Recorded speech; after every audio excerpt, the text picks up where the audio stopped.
Assalamualaikum teman-teman semua. Ini saya punya rencana untuk menggunakan sebuah gudang seluas 3 kali 12 meter yang saat ini dalamnya sudah penuh dengan barang-barang. Tuh lihat barang-barangnya. Gudang ini akan saya manfaatkan sebagai tempat untuk membudidayakan lobster air tawar. Tuh lihat barangnya, ada apaan aja tuh, ada tangga, ada tempat tidur, ada apa nih, kayu-kayu balok tuh kan, ada apa, bambu. Itu kan bambu, numpuk-numpuk bambu. Ya, ada kipas angin bekas, ada tong. Nah, saya yakin nih dengan perencanaan yang matang dan pengelolaan yang tepat, saya dapat mengubah gudang tersebut menjadi fasilitas yang sesuai untuk budidaya lobster air tawar. Dengan demikian, saya berharap dapat memberikan kontribusi positif dalam industri budidaya lobster air tawar dan juga memanfaatkan lahan yang ada secara optimal. Ya, kita lihat nanti ya rencananya, tahap-tahapannya semua apa dulu yang harus kita persiapkan.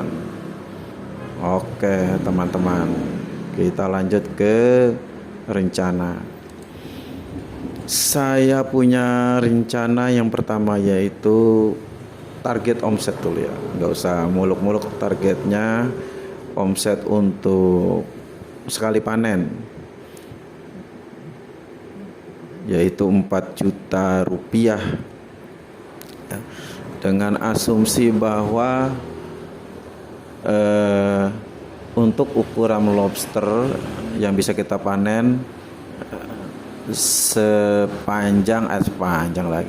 sebesar kurang lebih ukurannya itu 2 inch. 2 inch itu masih kecil memang, tapi banyak pangsa pasarnya untuk 2 inch itu yang lumayan dibutuhkan untuk dibudidayakan atau untuk dibesarkan kepada petani-petani yang lain.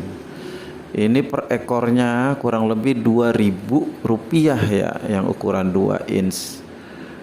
Nah, kalau omsetnya 4 juta, berarti kita harus menyediakan sebanyak 2.000 ekor lobster air tawar ukuran 2 inch. Ya kan? 2.000 dikali 2.000, 4 juta. Oke. Nah, terus bagaimana nih caranya supaya kita bisa menyediakan 2.000 ekor lobster? Nah, kita lihat ya, apa yang harus kita persiapkan. Tentu kolamnya kan. Untuk idealnya lobster air tawar 2 inch ini, dia itu per 1 meter persegi kolam itu 30 ekor. Itu idealnya supaya hasilnya baik. Ya tentu saya sebelum mengatakan ini riset-riset dulu di Google, di YouTube, di mana-mana ya.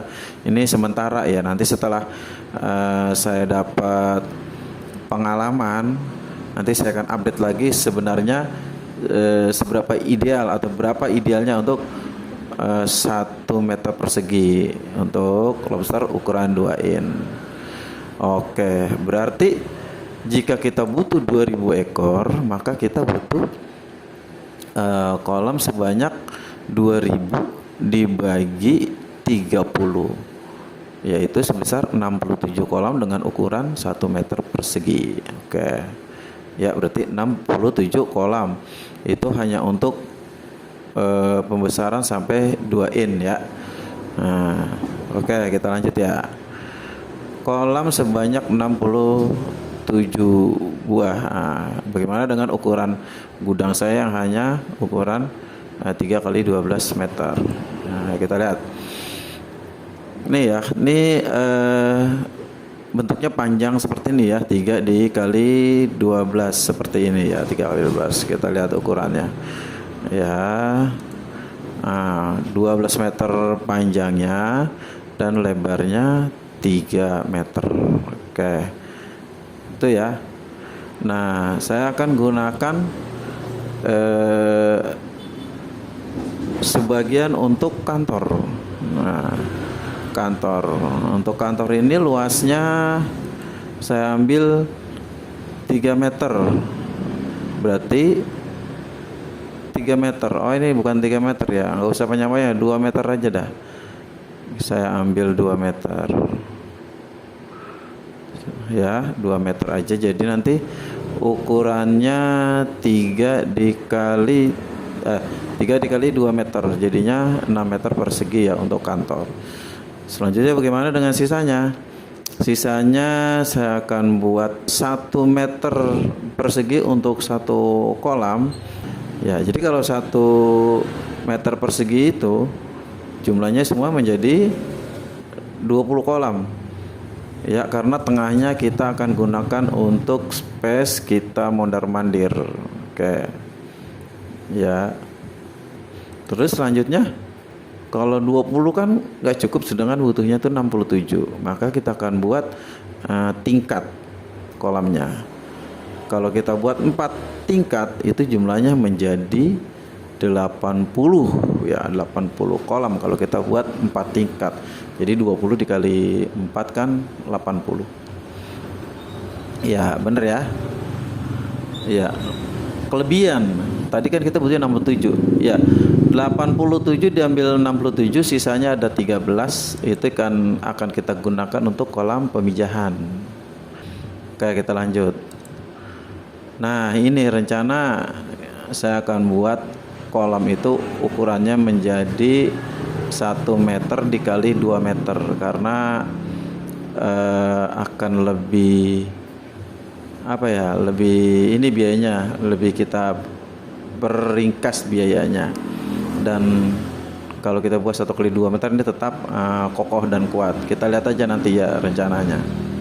Oke, kita lanjut. Nah, jadi bentuknya nanti itu seperti ini. Ya. Sekarang coba kita estimasi untuk pembuatan rangka kolamnya. Nah, kita lihat estimasi. Kita perhatikan ya, jika untuk baja kita menggunakan baja ringan CNP yang 7,5 mm untuk 1 kali 2 meter dan kita bikin 4 tingkat, kita butuh baja ringan itu sebanyak 18 batang. Saya udah hitung ya, 18 batang. Dengan harga 1 batangnya itu 90.000 dan jumlah baja ringan yang kita gunakan, pembelanjaan kita ya total itu 1.620.000.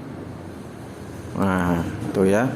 Dan kita butuh lagi untuk dasarnya atau untuk bawahnya itu penyangga kolam nanti. Kita buat kolamnya itu nanti menggunakan terpal misalnya. Penyangganya kita butuh GRC 8 mm tebalnya, kalau yang di bawahnya kurang kuat ya. Dan totalnya kita butuh 4 lembar. Harganya satunya 150.000 sehingga 4 lembar menjadi 600.000 dan total semuanya untuk rangka, ini hanya untuk rangka ya, belum kolam terpalnya, itu menjadi 2.220.000 ya. Itu ya. Saya punya alternatif lain yang saya udah hitung-hitung dengan menggunakan bambu per batang itu harganya 15.000 dan hanya butuh 15 batang. Jadi 15 dikali 15.000 yaitu 225.000. Ya, ini untuk membuat rangka dengan bambu hanya butuh 225.000 dengan kolam 4 buah bersusun atau tingkat. Satu kolamnya itu 1 dikali 2 meter ya.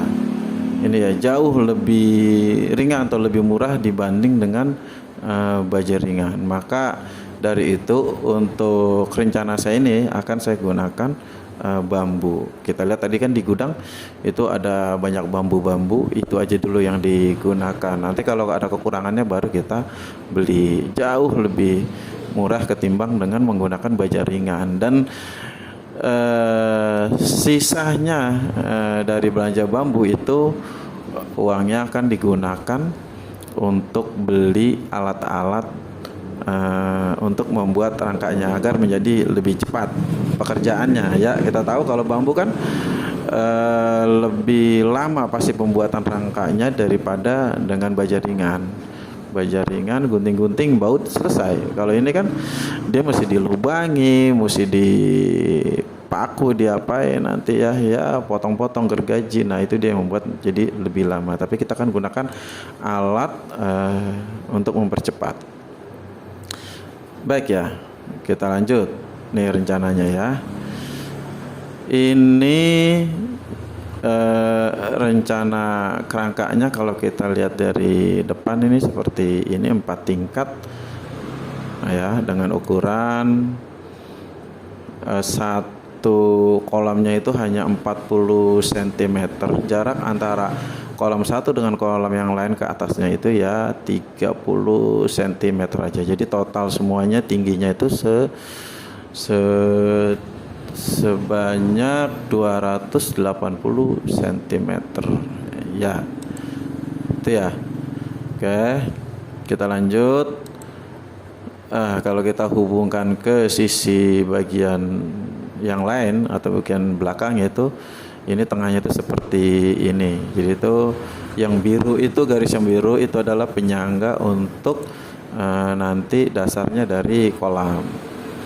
Nah, kita bagian belakang ya, kalau kita tambahkan tuh seperti ini ya. Dan lebarnya itu ukurannya kurang lebih 100 cm. Ya. Berarti ukurannya itu 2 meter dikali 100 dikali tadi tinggi berapa total? 280. Oke. Ya, kalau kita jadikan semuanya itu ya seperti ini ya. Bagian yang warna apa tuh? Ungu, warna ungu, yaitu bagian tengahnya. Ya, bagaimana dengan sirkulasi atau dengan saringan? Perlu nggak nih saringan air? Perlu ya. Saringan itu kita taruh di bawah. Di sini aja. Ini saringannya ya, di bawah. Terus kalau misalkan kita lihat lebih jelas lagi tuh saringan nanti seperti ini di bawah. Ya, ini kita lihat dari sisi ininya aja ya. Dan itu hanya bagian tengah yang tampak dari kerangka. Saringannya di bawah. Terus cara kerjanya gimana? Cara kerjanya ya kita kasih mesin dan kita kasih pipa ke atas. Nah, dari saluran ini dari saringannya tadi, sirkulasi dari bawah itu kita sedot. Dan kita kasih pipa, langsung dia naik ke atas. Dari atas sudah pasti nanti air akan jatuh seperti air air talang atau apa itu ya. Jadi dia ngocor di situ, itu menjadi sumber oksigen nanti untuk lobster ya. Jadi air jatuhnya itu akan memercikan air di dalamnya. Kemudian dengan ketinggian tertentu dia akan masuk ke pipa keluaran itu ya. Itu tingginya nanti enggak tinggi full, airnya setinggi 40 cm, enggak, kita akan buat sekitar 10 cm sampai 20 cm lah kurang lebih itu ya. Jadi pipanya setelah 20 cm dia akan otomatis airnya akan otomatis masuk ke dalam pipa pembuangan dan dialirkan ke kolam bagian bawah dan seterusnya sampai kepada yang bagian bawah dialirkan ke saringan dan penyaring tadi ya. Nanti kita akan kasih spon apa segala macam sehingga dia menyaring kotoran-kotoran, dan hasil dari saringannya itu akan disedot kembali oleh pompa airnya ke atas, begitu terus sehingga airnya akan selalu jernih. Oke ya, kalau kita lengkapi itu semuanya seperti ini. Ya, itu ya kerangkanya kita buat rencananya.